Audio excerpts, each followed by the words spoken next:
الذين إذا أصابتهم مصيبة قالوا إنا لله وإنا إليه راجعون.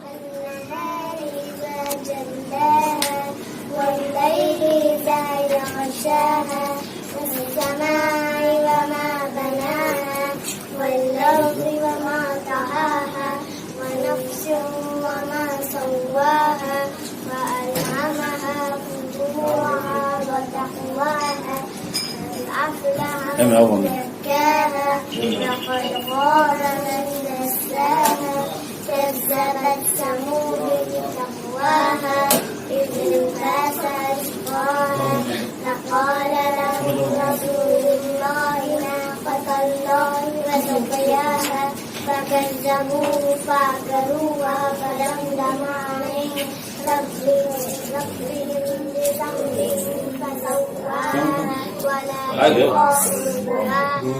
صدق الله العلي العظيم.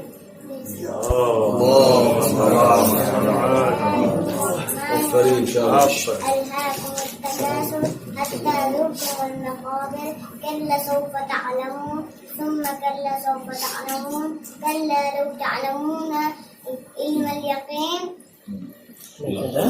لترون الجحيم ثم لترونها عين اليقين ثم لتسألن يومئذ عن النعيم. ما شاء الله ما شاء الله.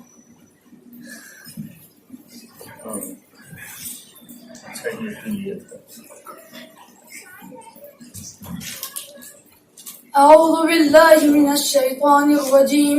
بسم الله الرحمن الرحيم. فليس له اليوم هاهنا حميم ولا طعام إلا من غسلين لا يأكله إلا الخاطئون. فلا أقسم بما تبصرون وما لا تبصرون إنه لقول رسول كريم وما هو بقول شاعر قليلا ما تؤمنون ولا بقول كاهن قليلا ما تذكرون. تنزيل من رب العالمين. ولو تقول علينا بعض الأقاويل لأخذنا منه باليمين ثم لقطعنا منه الوتين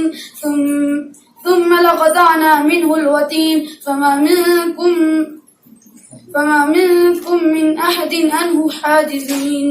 وإنه لتذكرة للمتقين وإنا لنعلم أن منكم مكذبين وإنه لحسرة على الكافرين وإنه لحق اليقين. فسبح باسم ربك العظيم. صدق الله العلي العظيم.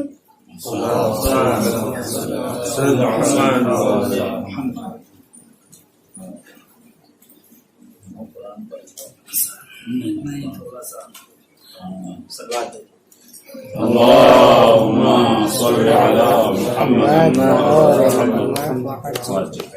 ماہ محرم نزدیک ہے، اسی کے حوالے سے چند اشعار سماعت فرمائیں۔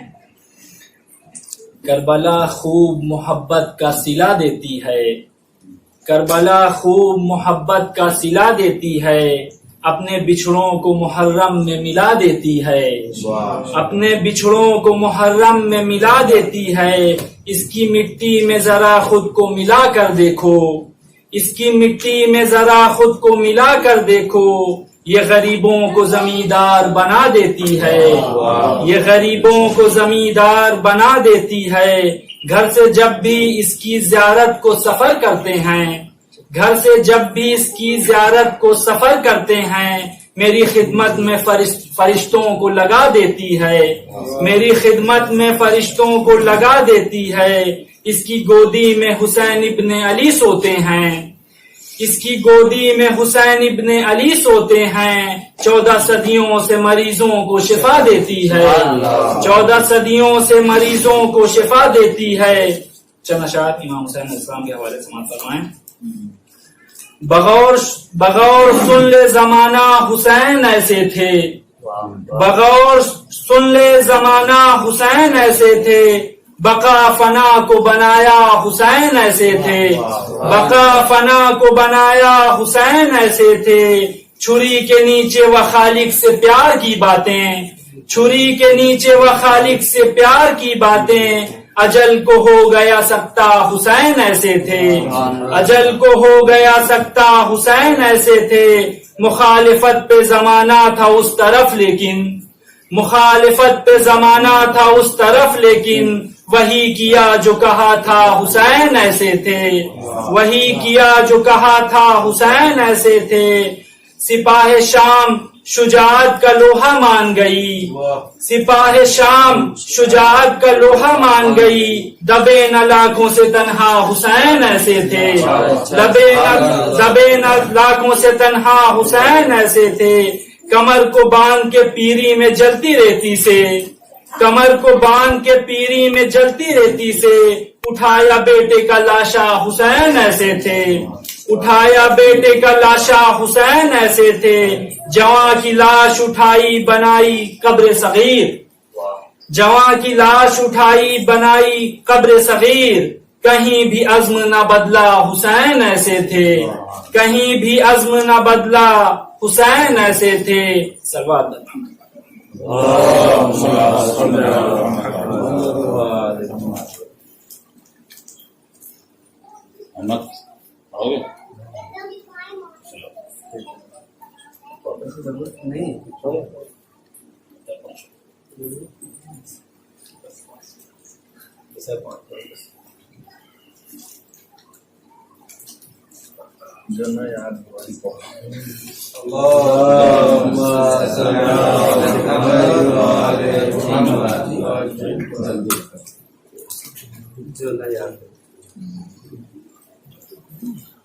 ایک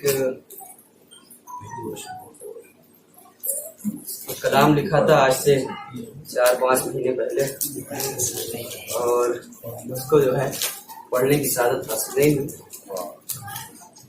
پیش کرتا ہوں کہ ہے لکھنا راوی کا بہتر حسین آئے ہیں، ہے لکھنا راوی کا بہتر حسین آئے ہیں، سجانے دن کا مقدر حسین آئے ہیں، ہے لکھنا راوی کا بہتر حسین آئے ہیں، سجانے دین کا مقدر حسین آئے ہیں، اور مٹے نہ دین پیمبر حسین آئے ہیں، مٹے نہ دین پیمبر حسین آئے ہیں، لٹانے دین پہ گھر بھر حسین آئے ہیں، اور ہے بن کے دین کے محافظ، ہیں بن کے دین کے محافظ نظام باطل کی۔ شعر ملاحظہ فرمائیے گا کہ ہیں بن کے دین کے محافظ نظام باطل کی، چلی ہوائیں جو سر سر حسین آئے ہیں، ہے بن کے دین کے محافظ نظام باطل کی، چلی ہوائیں جو سر سر حسین آئے ہیں، اور رجز پڑھی جو امام مبین مقتل میں، رجز پڑھی جو امام مبین مقتل میں، ہے تم میں کون یہاں نر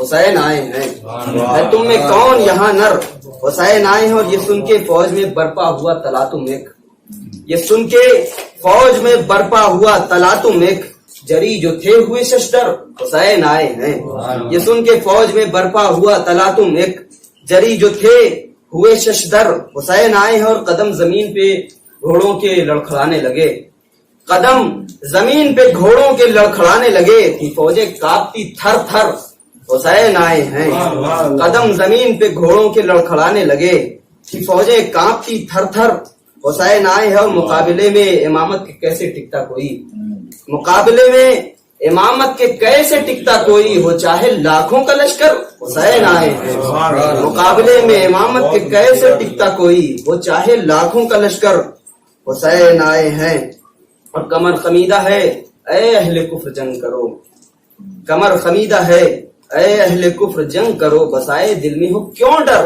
حسین آئے ہیں، کمر خمیدہ ہے، اور مقطع نہیں ہے، یہ کہہ کے شام کی فوجیں فرار کرنے لگیں، یہ کہہ کے شام کی فوجیں فرار کرنے لگی، بچاؤ جان چلو گھر حسین آئے ہیں۔ صلوات پڑھے محمد و آل محمد پر۔ محمد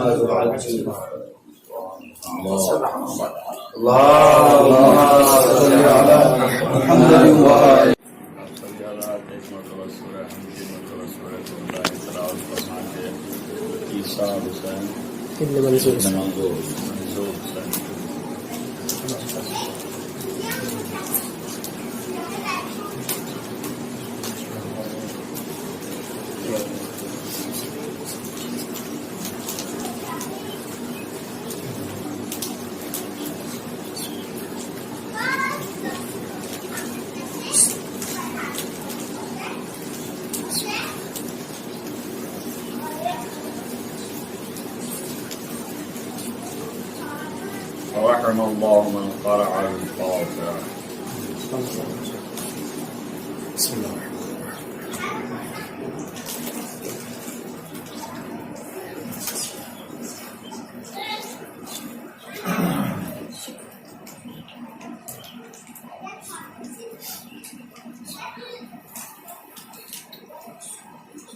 أعوذ بالله السميع العليم من الشيطان اللعين الرجيم.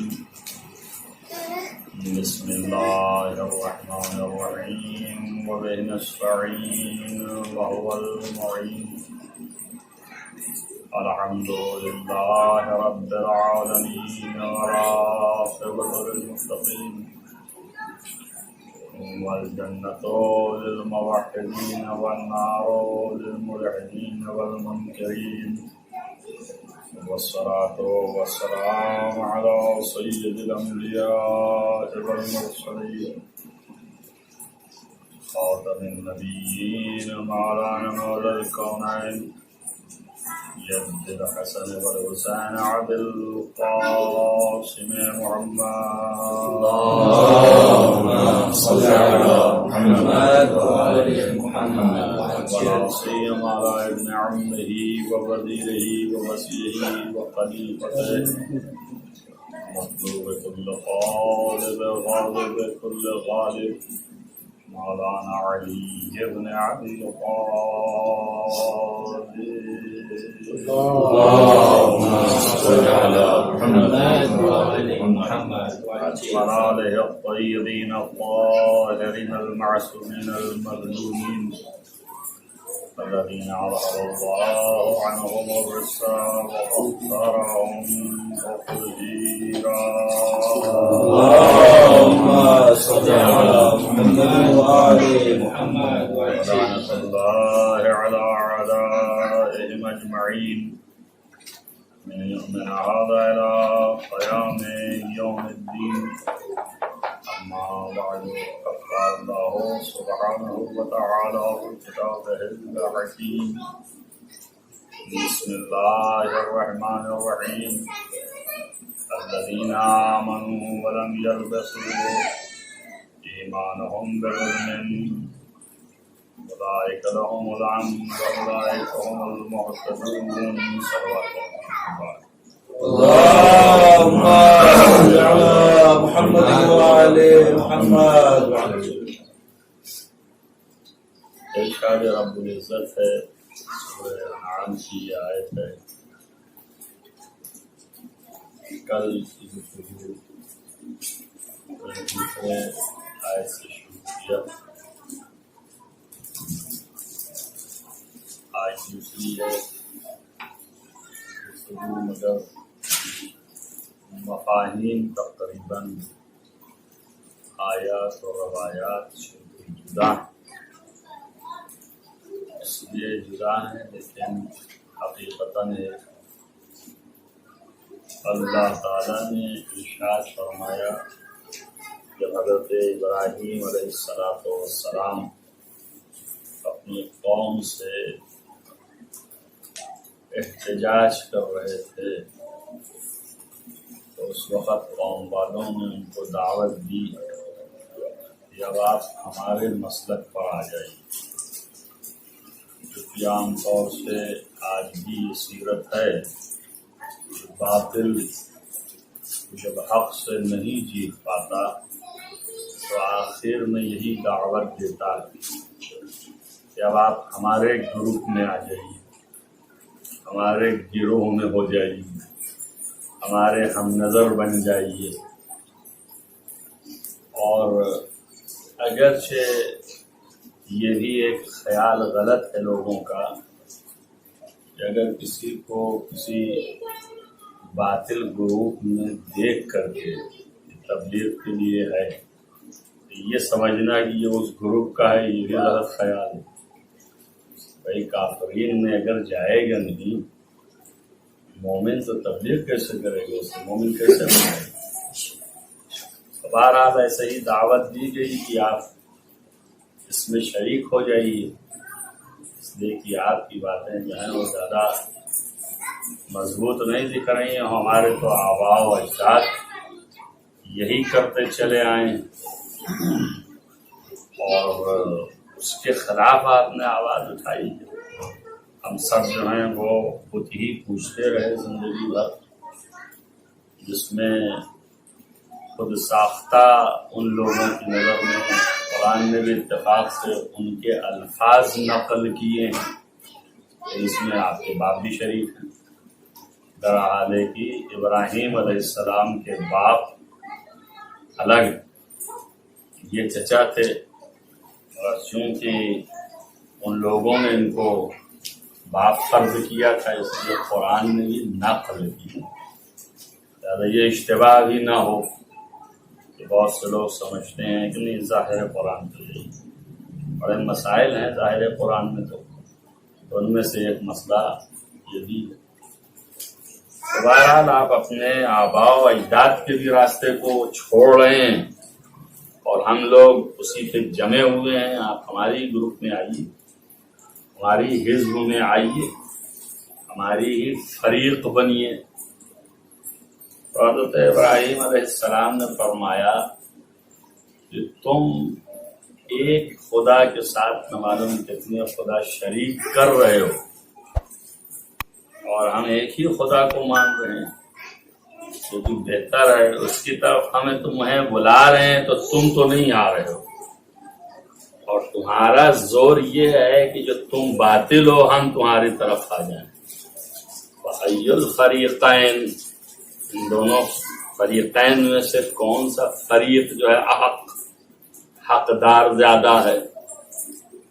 اس کے بعد اللہ نے نقل فرمایا الذین آمنوا، وہ لوگ جو ایمان لے آئے، وَلَمْ يَلْبَسُوا إِيمَانَهُمْ، اور ان کے ایمان جو ہیں وہ مخلوط نہیں ہوئے ظلم سے. أولئك لهم الامن، یہی وہ ہیں جن کے لیے امن ہے، عذاب سے محفوظ رہنے والے ہیں. أولئك هم المهتدون، اور یہی وہ لوگ ہیں جو ہدایت یافتہ ہیں. تو پرسوں بھی ایک جو مجلس پڑھی تھی اس میں بھی بتایا کہ اہتدا جو ہے وہ کیا ہے، ہدایت یافتہ کا معنی کیا ہے. امن جو ہے وہ خود ظاہر قرآن تو سیدھا سیدھا ہے، مگر مشکل یہاں پہ پیش یہ آ رہی ہے کہ جن لوگوں کا ایمان ملبوس نہیں ہوا ہے، لفظ نہیں ہوا ہے، مخلوط نہیں ہوا ہے، ملا نہیں ہے، چسپاں نہیں ہوا ہے ظلم سے، انہی کے لیے امن ہے. ابھی دنیا میں پیغام ہے کہ تمام مومنین، آج کل زور بھی ہے اور قرآن کا حکم بھی ہے، والذین آمنوا وعملوا الصالحات، جو لوگ ایمان لے آئے اور عمل صالح انجام دیے، اولئک، یہی وہ لوگ ہیں یدخلون فی الجنہ، یہی جنت میں داخل ہوں گے. انہی کے لیے عاقبت ہے، انہی کے لیے انجام اچھا ہے، اور انہی کے لیے جنت بنائی گئی ہے. ظاہر ہے کہ ظاہر قرآن یہ ہے، مگر وہاں قید اللہ نے لگا دی. یہ ہمارے صالح تو کر رہے ہیں مگر لم یلبسوا ایمانہم بظلم، اگر ان کے ایمان جو ہیں وہ ظلم سے ملبوس نہیں ہوئے، چسپیدہ نہیں ہوئے، ملے نہیں ہیں، تب تو ٹھیک ہے، تبھی امن ہے، تبھی ہدایت یافتہ ہیں، تبھی جنت جانے والے ہیں. جب تک ہدایت یافتہ نہ ہوں گے، جب تک وہ عذاب سے محفوظ نہیں ہو سکتے، اور جو عذاب سے محفوظ ہیں وہی جنت جانے والے ہیں، بشرط اس شرط کے ساتھ۔ تو ایمان تو آپ لے آئے ہیں اور عمل صالح بھی انجام دے رہے ہیں، لیکن ایمان اور عمل صالح کے ساتھ ساتھ یہ شرط واقعی ظاہر قرآن یہ ہے کہ آپ کا ایمان ظلم سے ملبوس نہ ہو۔ اب ظاہر ہے کہ اگر اسی ظاہر پر رہیں تو انشاءاللہ تعالی میں یہ سمجھتا ہوں کہ غیر از معصومین دنیا میں کوئی فرد ایسی نہیں ہے کہ جو جنت جا سکے، اس لیے کہ معصوم کے علاوہ سبھی گنہگار ہیں، چاہے تھوڑی سی ہوں، چاہے صغیرہ میں ہوں اور چاہے کبیرہ میں ہوں۔ اگر کبیرہ میں نہیں ہے تو صغیرہ میں ہے۔ تو معصوم کے علاوہ جو ہیں وہ ملبوس بظلم ہو گئے، اس لیے کہ گناہ جو ہے وہ معصیت ظلم ہے۔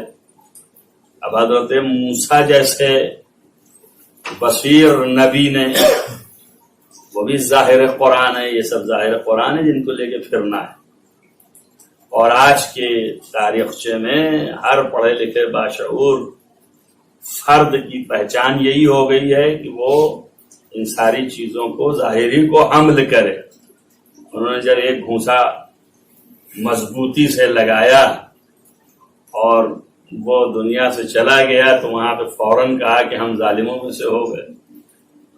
معلوم یہ گناہ جو ہے یہ دراعلے کی دوست تھا اور حق پر تھا، اور حق کی مدد میں باطل کو ختم کیا تھا، تو ظالمین میں سے ہونے کا کوئی تصور نہیں ہے۔ اور اسی وجہ سے گفتگو آگے بڑھ جاتی ہے۔ پھر نبی ہو کر کے اپنے کو ظالم کیسے کہے گا؟ وہ عصمت، تو یہ انہوں نے کہا کہ عصمت تو بعد میں ثابت ہوگی، پہلے ظالم تو ثابت ہو ہی گئے۔ عصمت تو انہی آیات سے ثابت کرنا ہے کہ معصوم تھے بھی کہ نہیں تھے، اس لیے جھگڑے شروع ہو گئے۔ انہوں نے کہا کہ جب وہی نازل ہوتی تھی تو اس وقت معصوم تھے، اس کے علاوہ نہیں تھے۔ انہوں نے کہا کہ بس اتنی دیر کے لیے معصوم ہے جتنی دیر میں تبلیغ احکام الہی کرتے تھے، باقی نہیں ہیں۔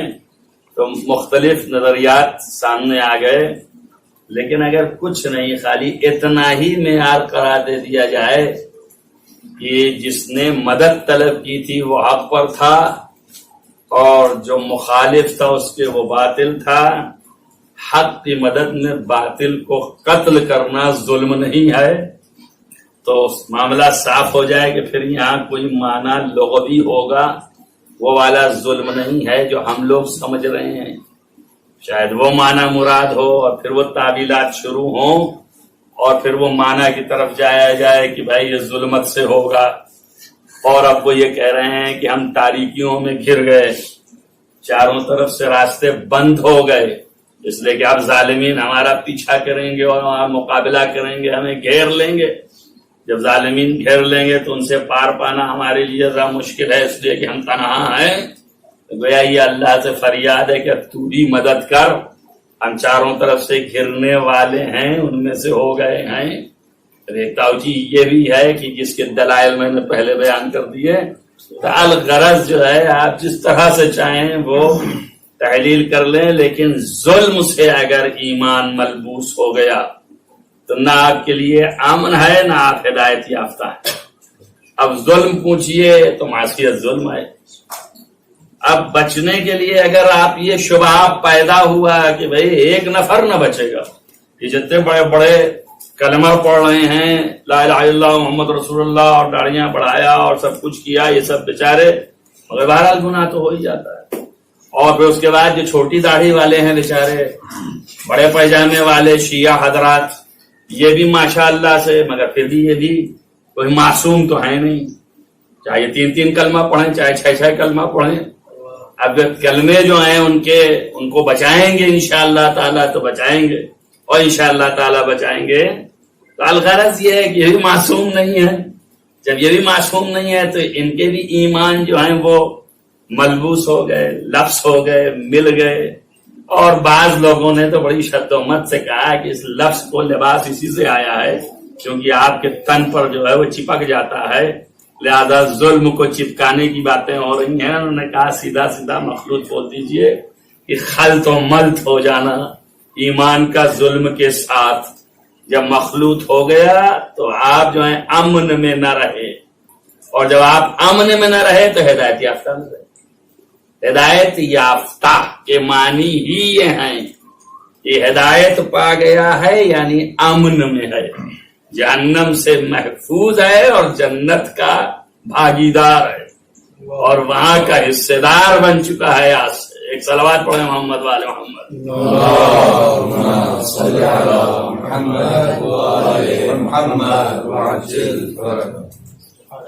اب چونکہ فکر دامن گیر ہوئی کہ اس طرح تو جنت نہ ملے گی، کیوں؟ اس لیے کہ ہر ایک جو ہے وہ معصیت میں مبتلا ہے، اور اللہ کے احکام کی کہیں نہ کہیں نافرمانی ہو جاتی ہے، اور تھوڑا سا بھی نافرمانی ہو جانا جو ہے وہ ظلم ہو گیا.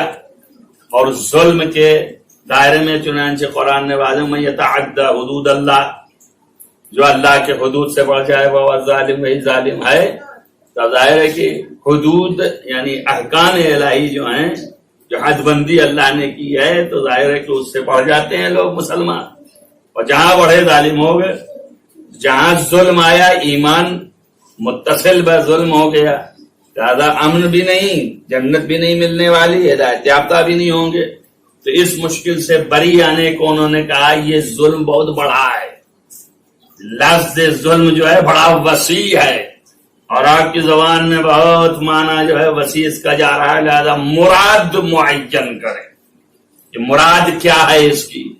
تو جب مراد معین کیا تو ان کا اس سے مراد شرک، کہ جو بھی اپنے ایمان کو شرک سے مخلوط کر دے تو اس کے لیے امن نہیں اور نہ وہ ہدایت یافتہ ہے. اب چونکہ یہی ایک راستہ تھا کہ جس سے بچ سکتے تھے مسلمان، اور کوئی راستہ نہیں. عالم اسلام کو مسلمانوں کے افکار کے اعتبار سے مسلمانوں کو بچانے کا راستہ یہی ایک ہے، اور اسی ایک کا سہارا زندگی بھر مسلمان لیتا رہا کہ بھائی شرک نہیں کرو، مشرک نہیں بنو، بس توحید اور کچھ بھی نہیں. دادا اسی کو سپار بناتا رہا. دادا یہاں پر بھی ٹھوک دیا لا کر کے، اور دلیل میں بھی آ جائے گا کہ بھائی شرک تو ظلم ہے ہی، یا بنی ولا تشرک باللہ، شرک نہ کرو ان شرک لظلم عظیم. اس سے بڑا ظلم کیا ہوگا؟ چھوٹا موٹا بھی نہیں، بڑا ظلم ہے. شرک ہی تو مراد ہو سکتی ہے، اور کیا ہو سکتی ہے. اور پھر اس میں جو ہے اپنے مخالفین بھی سمٹ جائیں گے، ان کو 2 منٹ میں کہیں گے یہ ان کو مانتے ہیں، وہ ان کو مانتے ہیں، یہ اللہ سے قریب کیے دے رہے ہیں، لہٰذا یہ مشرک ہیں. اور جو مشرک ہو گئے وہ اسلام سے خارج ہو گئے، تو ایک تیر سے 2-4 شکار کر لیں. لہذا اس حیثیت سے شرک کا پناہ لیا، اور یہ عامت المسلمین نے راستہ ڈھونڈا. اب ان کو یہ بھول گئے کہ یہاں یہ فرقہ جو ہے جو حق کا پرستار، اس کے ہاں چونکہ باطل کا گزر نہیں ہے، تو وہ تم جس جگہ پناہ لوگے وہاں پر بھی تمہارا بطلان ثابت ہی کر کے رہے گا، اس لیے کہ تم باطل ہو، وہ حق کے راستے پر ہے. لہٰذا یہاں پر بھی حل ہو سکتا ہے. تو یہ 2 نظریے قائم ہو گئے. ظاہر قرآن تو اپنی جگہ پر، ظاہر قرآن کی حیثیت سے ایک مسلمان بھی جنت نہیں جانے والا ہے، اور وہ عذاب الہی سے محفوظ نہیں ہے، اور وہ ہدایت یافتہ نہیں ہے. اور جب محدود کیا شرک کا تو بچت ہوئی کہ اب چونکہ مشرک نہیں آئے، ہم اللہ کو ایک مانتے ہیں، زیادہ صاحب امن ہیں، عذاب سے بچ گئے.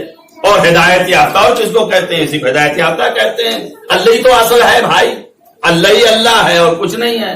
حقیقت بھی یہی ہے کہ اللہ ہی ہے.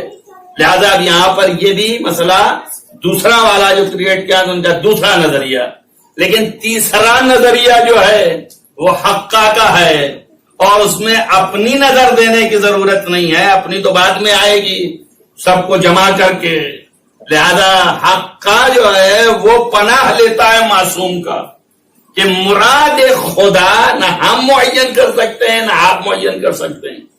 اگر ظاہر ہے تو ظاہر پر عمل کرو، اگر ظاہر چلا رہے ہو تو اب تم پھنسے تو مراد کیسے معین کر رہے ہو؟ مراد معین کرنے کا تمہیں کیا حق ہے؟ اس لیے کہ لا یعلم تعویلہ الا اللہ، سوائے اللہ کے، والراسخون فی العلم، آپ کو راسخون فی العلم تو بہت دور ہے، آپ راسخ تو بہت دور ہے، علم سے نزدیک بھی نہیں ہے۔ ایک صلوات پڑھیں محمد والے محمد۔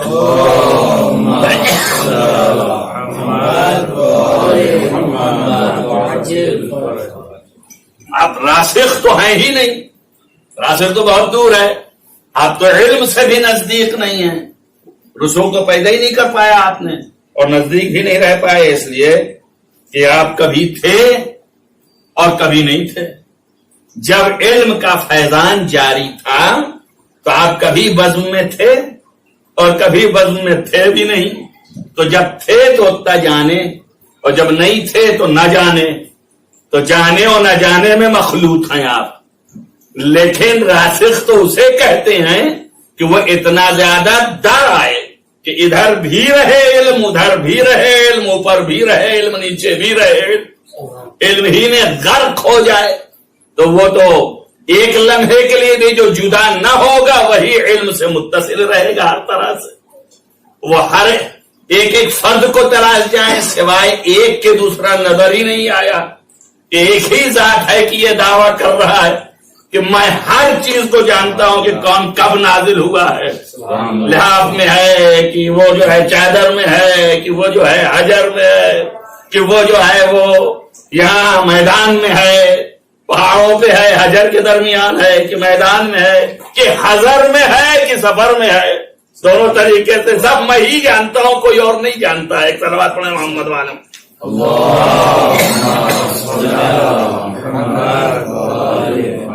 اس لیے کہ جو بستر تک ہے محدود، وہ بستر تک کی آیت جان سکتے، اس سے زیادہ کی آیت کو خبر نہیں ہے، یا اتنی دیر تک کی جتنی حدیث حاصل ہوئی اتنی جان سکتے، اس سے زیادہ کی خبر نہیں ہے، بس محدود ہو گئے۔ لہذا مراد کو معین وہی کریں گے الراسخون فی العلم، اور دنیا میں کوئی نہیں ہے سوائے اس کے کہ جو راسخ علم ہے، وہ دعویٰ کیا اس نے کہ پوچھنا ہے جو بھی پوچھ لو، قبل اس کے کہ میں دنیا سے جاؤں، تب انہی سے پوچھئے کہ بتائیے یہاں پہ کیا معنی ہے۔ تو صادقین علیہ السلام نے فرمایا واللہ ولایتنا، خدا کی قسم ہماری ولایت ہے، الذین آمنوا ویخلطون، اور وہ لوگ جو ایمان لے آئے، یا لم یلبسوا یعنی لم یخلطوا، انہوں نے خلط نہیں کیا، ملایا نہیں ہماری ولایت کو ظالموں کی ولایت سے۔ اولئک لہم الامن واولئک لہم الامن واولئک هم المهتدون، یہی لوگوں کے لیے امن ہے، یعنی کہ یہی لوگ ہدایت یافتہ ہیں جنہوں نے ہماری ولایت کو مخلوط نہیں کیا ظالموں کی ولایت سے اور ملبوس نہیں کیا۔ یہ اصل ہے، مراد معین کیا معصوم نے۔ اگر معصوم کے قول کو مان لیں تو آپ ہدایت یافتہ ہو جائیں، چونکہ معصوم کا قول ماننا نہیں تو آپ نے پناہ کہاں لیا شرک کا۔ اب عقولوں میں یہ کہا جا سکتا ہے کہ اگر آپ اس بہانے سے شرک کے پاس گئے ہیں کہ آپ بچ جائیں اور محدود کر دیں بات کو، اور وہ بات نہ آنے پائے جو صادقین نے کہی ہے، تو وہ بھی پھر بھی آ جاتی ہے، اس لیے کہ شرک کے معنی کل کی مجلس میں بیان کیا کہ اصل شرک یہ ہے کہ خدا کے قول پر عمل نہ کر کے غیر خدا کے قول پر عمل کیا جائے، یہ شرک ہے، اور یہ واضح ہے۔ اسی لیے قرآن نے کہا ہے من اتخذ الہہ ہوا، وہ شخص کون ہے کہ جو حکم خدا کے مطابق آتا ہے اپنی خواہشات کو اپنا الہ بنائے ہوئے، تو یہ مشرک ہے۔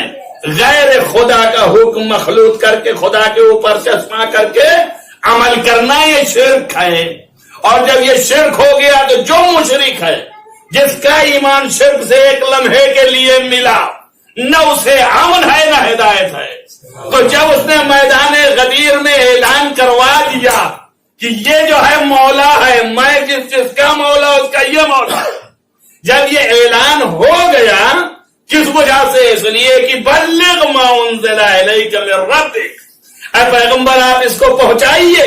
تو حکم خدا آیا کہ اب آپ کہیے کہ میں جس کا مولا اس کا یہ مولا، تو رسول تابع حکم خدا، قول رسول بھی حجت اسی لیے۔ اب اللہ کا حکم جو ہے بجا لا رہا، کوئی اس کو نہ مانے، اپنی رائے کو مقدم کرے اس رائے کے اوپر، اور جو اللہ اور رسول نے جس کو بنایا غدیر میں مولا، اس کو ہٹا کے خود اپنی رائے سے کسی کی ہاتھ پر بیعت کر لے، تو اس سے بڑا مشرک کون دنیا میں ہوگا؟ اب اس کا ایمان جو ہے مخلوط ہو گیا شرک سے۔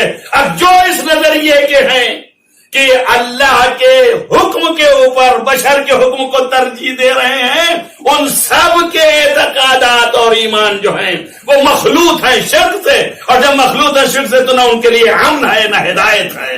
جب امن ہی نہیں ہے، بچے ہی نہیں، تو جتنی نمازیں پڑھتے رہے مگر جہنم میں جائیں گے، جتنے روزے رکھتے رہے مگر جہنم میں جائیں گے۔ اب یہ سارے اعمال کام نہیں آنے والے ان کے جو مشرک ہو گئے۔ ایک صلوات پڑھے محمد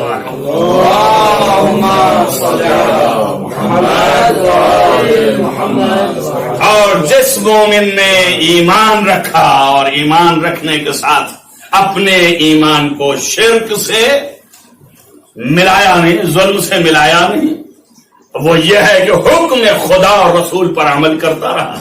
حکم خدا اور رسول جو ہے وہ یہ ہے کہ بلغ ما انزل الیک من ربک، وہ ولایت کو اختیار کیا تو صادقین کے حکم پر بھی عمل کر رہا ہے کہ یہاں پر مراد جو ہے وہ ہماری ولایت ہے، تو ولایت پر عمل کر رہا ہے، اس اعتبار سے بھی بری ہو گیا، مشرک بھی نہ رہا بلکہ عین موحد ہو گیا۔ تو اب آپ ملاحظہ کریں، اسی لیے گھوم پھر کر کے جملہ کہا جاتا ہے کہ ولایت آل محمد اصل میں توحید کی بنیاد ہے۔ ایک صلوات پڑھیں محمد وآل محمد۔ توحید یہیں سے بچتی ہے، اگر یہ نہ رہا تو توحید ختم ہو گئی۔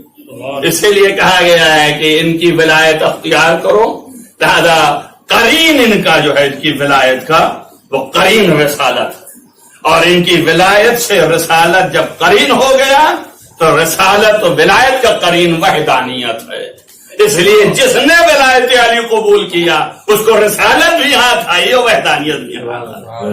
لہذا جو بھی مومن ایسا ہو گیا اس کے لیے امن ہے عذاب سے، اور وہ ہدایت یافتہ ہے۔ اب جب وہ اٹھے گا دنیا سے تو ایسا اٹھے گا کہ اسے کوئی پرواہ نہیں ہے، کہ اس لیے کہ امن کا پروانہ لے کے اٹھ رہا ہے۔ شاید اسی لیے پیغمبر نے فرمایا ہے کہ جو ولایت علی ابن ابی طالب اختیار کرے گا اس کے لیے عذاب خدا سے پروانہ ہے۔ اور اس کے علاوہ یہ بھی ہے کہ ولایت علی ابن ابی طالب حصنی، ولایت علی ابن ابی طالب جو ہے وہ قلعہ ہے کہ فمن دخل حصنی، جو ہمارے قلعے میں داخل ہو گئے امن من عذابی، تو ہمارے عذاب سے محفوظ رہے گا۔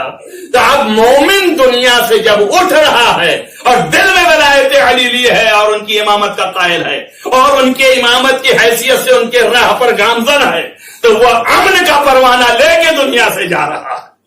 اسے کوئی فکر نہیں ہے کہ اب اسے جہنم میں بھیجا جائے گا کہ جنت میں بھیجا جائے گا۔ جب امن کا پروانہ لیے ہے تو جہاں حکم ہوگا وہاں چلا جائے گا، اور یہی واقعی توکل اللہ کر رہا ہے۔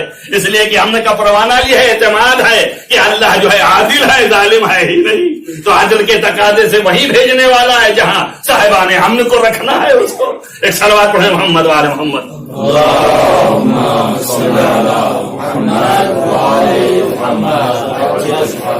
اس لیے امام حسن عسکری علیہ السلام سے یہ روایت موجود ہے، اور اس میں آپ نے بہت تفصیل سے بات کری کہ دنیا کو سمجھانے کے لیے ہے کہ ہماری ولایت اللہ کی ولایت، اور ہمارے اوپر ظلم اللہ کے اوپر ظلم، اللہ جو ہے وہ اجل و عرفہ، اجل اور عرفہ ہے، اس سے اس کی طرف ظلم کی نسبت دی جائے۔ تو قرآن میں آیت ہے وَمَا ظَلَمُونَا، یہ لوگ ہمارے اوپر ظلم نہیں، وَلَٰكِنَّ یظلمون وَلَٰكِنَّ كَانُوا أَنفُسَهُمْ يَظْلِمُونَ، لیکن یہ لوگ جو ہیں وہ اپنے ہی اوپر، اپنے ہی نفس پر ظلم کر رہے ہیں، یہ ہمارے اوپر ظلم نہیں کر رہے ہیں۔ تو پوچھا گیا امام سے کہ آپ بتائیے اللہ کے اوپر ظلم کرنا، آپ نے فرمایا وہ اجل و عرفہ، اس کی طرف نسبت ظلم کی دی جائے، بلکہ اس نے امنا و سفرا خلق کر رکھے ہیں ان امنا اور سفرا سے جو بغض پیدا کرتے ہیں اور جو ان پر ظلم کرتے ہیں، تو وہ ظلم ان پر نہیں کر رہے ہیں، گویا کہ خدا پہ کر رہے ہیں، کیونکہ اس کی طرف سے یہ ہیں سفیر، ان کی طرف سے ہیں یہ امین، لہذا ان پر ظلم ان کے اوپر ظلم ہے۔ اس لیے کہا کہ انا ظلمنا، ہمارے اوپر جو ظلمت ڈھائی گئی ہے یہ ظلم اللہ کے اوپر ظلم ہے۔ ولایتنا، ہماری ولایت جو ہے وہ اللہ کی ولایت ہے۔ امیر المومنین علیہ السلام نے یہی لفظ کو دوسرے انداز میں ارشاد فرمایا، آپ نے فرمایا وقرانا، اللہ نے جو ہے قرین قرار دے دیا بنفسہ امناءہ، اپنے امنا کو اور اپنے اولیاء کو اپنے نفس کا قرین قرار دے دیا۔ یہ مانا اب کیسے کروں، وہ لفظ بھی میں نے چھوڑ دیا جو امام حسن عسکری علیہ السلام کا تھا، تعویل کر کے آگے بڑھ گیا کہ اس لیے کہ اسی کو بہت سے لوگ لے کے چپک جاتے ہیں۔ انہوں نے کہا کہ اللہ تعالیٰ یخلطنا، ہم میں اتنا مخلوط ہو گیا، اب کہاں خلط ملط ہم کریں گے کہ ہمارا ہی بیان خلط ملط ہو جائے، لیکن اس کا اتنا قریب کر دیا اللہ نے ہم کو اپنے سے۔ اور اسی طرح یہاں قرین فرمایا کہ اللہ نے قرین یعنی قریب کر دیا اللہ نے اپنی ذات سے محمد و آل محمد کو اتنا قریب کر لیا، اور تمام معصومین کو کہ ان پر ظلم خدا کے اوپر ظلم ہو گیا، ان کی ولایت خدا کی ولایت ہو گئی۔ اب جس نے بھی ان پر ظلم کیا وہ اللہ پر ظلم کر رہا ہے۔ جب یہ عقیدہ پیدا ہوا کہ معصومین کی ولایت اختیار کیا ہم نے تو امن اور ہم بری ہو گئے عذاب سے، تو اب یہ بھی ہے کہ معصومین جو ہیں ان کے اوپر ظلم اللہ کے اوپر ظلم ہے، تو یہ بھی ایک رکن ہو گیا ہماری اعتقاد کا اور ہمارے ایمان کا، یہ بھی شامل ہو گیا الذین آمنوا، یہ صاحب ایمان ہو گیا یہاں سے۔ اب آپ ملاحظہ فرمائیں کہ دو ہی چیزیں ہیں ایک مجلس میں اس مرنے والے مرحوم کو ایصال کرنے کے لیے، ایک ہے ولایت آل محمد اور ایک ہے مظلومیت آل محمد، اور دونوں کا تذکرہ اس مجلس میں کر کے اس کے ایمان کا ہم بھرپور طریقے سے تصدیق و استقرار کر رہے ہوتے ہیں، اس کی وجہ سے اس کو ثواب حاصل ہو رہا ہوتا ہے۔ زیادہ دو چیزیں ہیں، ولایت آل محمد کا تذکرہ اور اہل بیت اطہار پر جو ظلم ہوا اس کا تذکرہ، اسی کے ذریعے سے ایصال ثواب ہو جاتا ہے۔ مرنے والا زندگی بھر عزادار تھا اور محب اہل بیت تھا، ولایت آل محمد میں سرشار تھا اور ان کے غم کو بھرپور طریقے سے مناتا تھا۔ ظاہر کہ ایسی صورت میں یہ دنیا سے جو اٹھا ہے عزاداری کے حوالے سے، چونکہ نزدیک ہے عزاداری، اس کے حوالے سے بھی آمادگی ذہنی گیا تو وہ شمار ہوگا عزاداروں میں محرم کی، قریب تھا، دل ادھر تھا اور دنیا سے اٹھ گیا تو شمار ہے اس میں عزاداروں میں۔ اور ظاہر ہے کہ یہ یاد رکھیں تمام روایات اس طرح کی دو تین قسم کی ہیں، گرچہ وہ موضوع الگ ہے، لیکن صرف یہ کہ مسائل کے چند جملے آپ کے سامنے بیان کر سکوں، اور ظاہر ہے کہ اصل مجلس جو ہے وہ معال مجلس یہی ہے کہ حقیقت یہ ہے کہ ایک عزادار جب دنیا سے اٹھتا ہے اور دنیا میں عزاداری کیے ہوئے ہوتا ہے تو اس کو جو عزاداری کی ہے اور مظلومان آل محمد کو یاد کیا ہے اور ان پہ جو ظلم ہوا ہے اس کو بھرپور طریقے سے اپنے دل میں بسایا ہے، تو یہ چیز اس کو قبر میں بھی کام آنے والی ہے اور حشر میں بھی کام آنے والی ہے۔ قبر کے لیے تو آپ روایتیں سن ہی چکے ہیں، اور کتنی ایسی روایتیں ہیں کہ جو لوگ بڑی شد و مت سے کبھی کبھی پڑھتے ہیں تو اس میں یہ ایک دلیل کے طور پر بھی بیان کیا جاتا ہے، گرچہ یہ واقعہ ہے کوئی روایت نہیں، اس سے متصل کئی روایتیں ہیں، یہ تو واقعہ ہے ایسے ہی کہ خواب دیکھا، اس میں کہ خواب کا ایک واقعہ بیان کر رہے ہیں، تو جو استدلال میں گرچہ مفاتی نے اس کو لکھا نا کہ جب وہ وعدہ کیا تھا انہوں نے کہ ہم حال بتائیں گے آ کر کے، اور نہیں آئے مدتوں، اس کے بعد ایک دن آ گئے تو انہوں نے پوچھا بھائی کیوں آپ اتنے دن تک نہیں آئے؟ انہوں نے کہا مبتلا با مصائب میں تھا، میں اپنی مصیبتوں میں مبتلا تھا، اب چھوٹ پایا ہوں تو آیا، چھوٹے کیسے؟ ان کا شب میں کوئی مومنہ دفن ہوئی ہے بازو میں، کہ جب مومنہ کو دفن کر کے لوگ چلے گئے تو سب سے آخر میں حسین ابن علی آئے اور آپ نے فرمایا کہ سلام ہو تجھ پر روز تو مجھے سلام کرتی تھی، آج میں تجھے سلام کرنے آیا۔ تو اب ظاہر ہے کہ یہ گفتگو امام کرنے آئے ہیں اور یہ بھی بتا رہے ہیں کہ جو عزادار اس دنیا میں عزاداری کرے تو ضائع نہیں جانے والی ہے، یاد رہے تمہیں سب قبر میں بھی حشر میں بھی کام آنے والی ہے۔ اور جب سے اس مومنہ کو چھوڑ دیا گیا ہے اور اسی کے ساتھ جب امام جانے لگے تو کہا کہ 40 قدم تک اور 40 گز تک جو بھی ہیں ان سب کے عذاب ہٹا لیے جائے، ہم بھی بری ہو گئے۔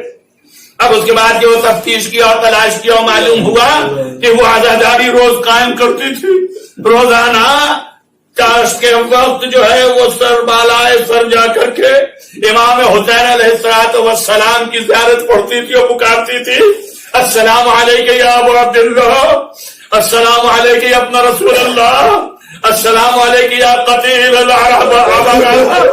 تو جب سلام پڑھ رہی تھی تو حسین سن رہے تھے، اس کا جواب حسین نے کب دیا؟ جب قبر میں آئی، اور آنے کے بعد جیسے ہی قبر میں لیٹی لوگ چھوڑ کے گئے تو قریب آ گئے، گھبرانا نہیں ہمیں، پسندیدہ نگرانی عزاداری کا فائدہ ملا، مرنے والا مرحوم عزادار تھا، انشاءاللہ حسین ابن علی مدد کریں گے۔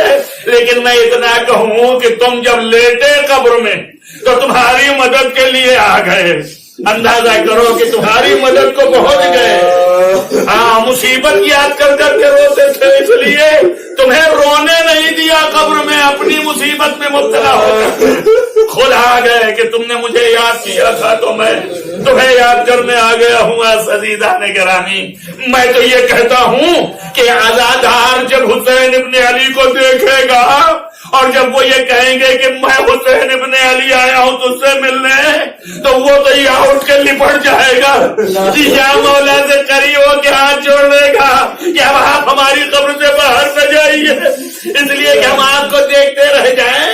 مگر میں ایک بات اور کہتا ہوں، عزادار ہے نا، تو جیسے ہی امام کو دیکھے گا اس کے نظروں کے سامنے جو جو سنا ہے مصیبت، وہ سارے منظر پھر جائیں گے، ارے ان کی نظروں میں آ جائیں گے کہ وہی حسین ہے جن کو ظالم نے ذبح کیا ہے۔ عزیز روایتوں میں یہ بھی آیا ہے کہ آپ آئیں گے، آپ کے ساتھ شہدا ہوں گے، لیکن آپ اس حالت میں آئیں گے کہ آپ کی گردن کٹی ہوئی ہوگی۔ یہ بھی بعض روایتوں میں مقاتل میں آیا کہ ایسے تشریف لائیں گے کہ آپ کے گردن نہ ہوگی۔ بس عزیزان گرامی، تو اسے تو یاد آ جائے گا حشر کے دن بھی یہی منظر ہے، حشر میں بھی یہی منظر ہے۔ بس دو جملے اور ختم کلام، مرنے والے مرحوم کے لیے خداوند عالم جو ہے وہ وسائل فراہم کرتا ہے، ان میں سے ایک وسیلہ یہ ہے کہ آل محمد کے مصائب یاد کیے جائیں تو اس کے ثواب اس تک پہنچیں گے۔ تو اب پہنچ رہے ہیں اس حالت میں کہ جب بیوی میدان حشر میں تشریف لائے گی تو آپ نے یہ فرمایا ہے کہ اسی طریقے سے آئیں گے۔ تمام حدیثوں میں پیغمبر ختمی مرتبت کی 2-4 حدیثیں اس طرح کی ہیں جس میں آپ نے فرمایا کہ جو جس حالت میں دنیا سے اٹھے گا وہ اسی حالت میں حشر کے دن لایا جائے گا۔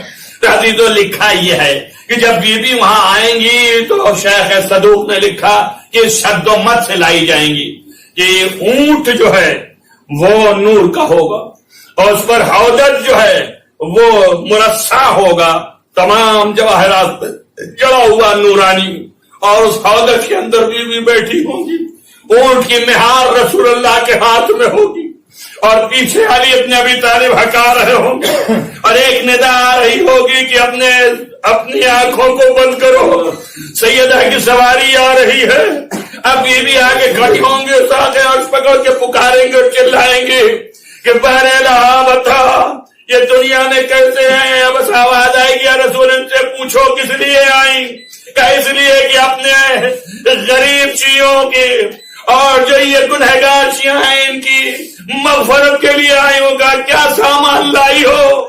تو ایک آواز آئے گی کہ یہ حاضر ہے، عزیز ایک بچی کو آگے کیا جائے گا اور یہ کہا جائے گا یہ بچی ہے کہ جس کی حالت یہ ہے کہ چہرے پہ تماچوں کے نشان ہے، جس پر تازیانوں کے نشان ہے۔ آواز آئے گی پھر وہ بچہ لایا جائے گا جس بچے کو ظالم نے در گرا کے ختم کیا وہ بچہ لایا جائے گا جس کو حسین نے ہاتھ میں اٹھایا اور ظالم نے تیر مارا کہ بارے لائے بچوں کی ظلم میں عزیزوں لکھا یہ ہے کہ ایک ایک چیز بتانے کے بعد آخر میں صرف 2 کٹے ہوئے ہاتھ کو اٹھائیں گی اور فرمائیں گے آزاد ہے یہ 2 کٹے ہوئے ہاتھ میں نے بنی ابا میرے بیٹے عباس کے ہیں جو ان شیعوں کے وسعت شیعوں کی مغفرت کے لیے ہیں. عزیزوں یہاں تک کہ بیوی مسائل پڑھنا شروع کریں گے اپنے مظالم کو گنوانا تو آواز آئے گی ندا آئے گی کہ اے محمد فاطمہ سے کوئی خاموش ہو جائے اس لیے کہ غضب خدا اقتدار ہو رہا ہے. میں کہوں گا حشر میں بھی عزاداری ہوگی اور عزادار وہاں پہ بھی گریا کریں گے. بس عزیزان گرامی یہ ایک ذریعہ ہے جس سے گنہگار شیعہ کی مغفرت ہے. اللہ تعالیٰ سب کو اس دنیا میں توفیق عنایت فرمائے ولایت علی کی اور عزاداری کی. بس اس سے زیادہ اور کیا کہہ سکتا ہوں. میں اتنا ضرور کہوں گا کہ یہ عزاداری کا قیام بھی زینب نے کیا ہے اور کس وقت کیا ہے؟ اس وقت جب رہائی مل گئی تو آپ نے اس کو قائم کیا. وَإِلَّا ہر وقت عزاداری ہو رہی تھی. بھئی اگر عزاداری نہ ہوتی حسین کے غم کو یاد کر کے نہ رویا جاتا ہوتا تو معنی ہی کچھ نہیں ہے کہ جو لکھا ہے کہ آپ جب قید خانے میں مقفل تھی تو شب میں سب جمع ہو کے جو گریا کرتے تھے تو روزانہ یہ گریا جو ہے پورے شام میں پھیلتا تھا اور اس گریا کی آواز جاتی تھی لوگ بے چین ہو جاتے تھے. دروغہ زندان ایک دن آیا دیکھنے تو اس نے کیا دیکھا کہ اسی قید خانے کی پشت پر کوئی بیوی بھی بیٹھی رو رہی ہے اور ان کا گریا شدید ہے. دوسرے دن صبح میں آیا زین العابدین علیہ السلام نے کہا بھائی آپ کے قید خانے سے کوئی بیوی نکل جاتی ہے اور جا کر کے پوچھتے قید خانے پہ گریا کرتی ہے تو فرمایا نہیں ایسا کچھ نہیں تو خود مقفل کر کے جاتا ہے. کہا میں شب میں بتاؤں گا. جب شب میں بیویاں جمع ہو کے اور سکینہ کی فریاد سن کے گریا کرنا شروع کیا تو ادھر سیدہ آ گئی اور پوچھتے قید خانہ پہ آ کے گریا کرنے لگی. یہ آیا دیکھا اس نے فوراً قبل کو وا کیا اور امام زین نے چلیے دیکھیے کون معظمہ آئی ہیں آپ کے قید خانے سے. بھائی بیوی زینب کھڑی ہو گئی کا تنہا نہ جانے دوں گی. آپ بھی ساتھ ہوئی اور جب پوچھتے قید خانے پہ آئی تو دیکھا واقعہ تو رو رہی ہے کوئی بیوی قریب ہوئی اور آپ نے فرمایا ہے بیوی آپ کون ہے آپ کو حسین سے کیا محبت ہے. یقیناً دنیا حسین کی مظلومیت میں روئے گی لیکن آپ کو اتنی محبت کیا. گریا میں شدت ہوئی پھر دوبارہ کہا پھر گریا میں شدت ہوئی. جب سے بارہ کہا تو رخ اٹھایا اور رخ سے چہرے سے چادر ہٹائی. زینب نے دیکھا تو اپنی ماں کے چہرے کی زیارت کی. ارے قدموں پہ گر پڑی آواز دیا اے ہم اسیر کر دیے گئے. یہ سید یہ سکینہ جن کے تماچے سے گال سرخ ہو گئے. ارے تازیہ پشت پہ ایسے نشان ہے. اے ہم دیکھیے تیرے داہوں یہ کمر پہ کتنے نشان ہے. ارے اماں حسین کو ایسے ذبح کیا جیسے جانور کو ذبح کیا جاتا ہے. ارے جانور کو بھی پانی دیتے لیکن میرے ماں جائے کو 3 دن سے بھوکا پیاسا بے تشنا انہیں جو ہے بغیر آپ کے تشنا انہیں شہید کر دیا گیا. سيعلم الذين ظلموا أن ينقلبوا منقلبون. اللهم إني أسألك بحق استقامتها وعافيها وبعدها وبني والسر المستودع فيها بصل على محمد وعلى محمد. بارے رہا تجھے واسطہ ہے محمد وعلى محمد کے معبود. گناہ نے کبیرہ و صغیرہ عفو فرما. نیک اعمال کی توفیق عنایت فرما. بارے رہا جہاں جہاں بھی مہربان عالم محمد ان کا حفظ امان میں رکھ. روضہ مقدس کی حفاظت فرما. بارے رہا اس مختصر سی عبادت قبول فرما. قائم دائم رکھ. تمام علماء اعلام کا سایہ ہمارے سروں پر محفوظ رکھ. بارے رہا ان مرنے والے مرحوم کو جوار معصوم میں جگائے نہ. اور جن جن مریضوں نے کہا ہے دعا کے لیے خاص طور پر ان کو شفا عاجل و کامل ظلم کا خاتمہ کر، ناامنی و بے چینی کو نیست و نابود فرما، عدل کا قیام فرما، اس بیماری اور اس وبا کو نیست و نابود فرما، انسانیت کی حفاظت فرما، بار الہا امام زمانہ کو ظہور جلد از جلد فرما، ان کے اصحاب و انصار ان میں شمار فرما، اللہم تقبل من الدعاء بحق محمد و آلہ الطاہرین۔ صدق الله العلي العظيم.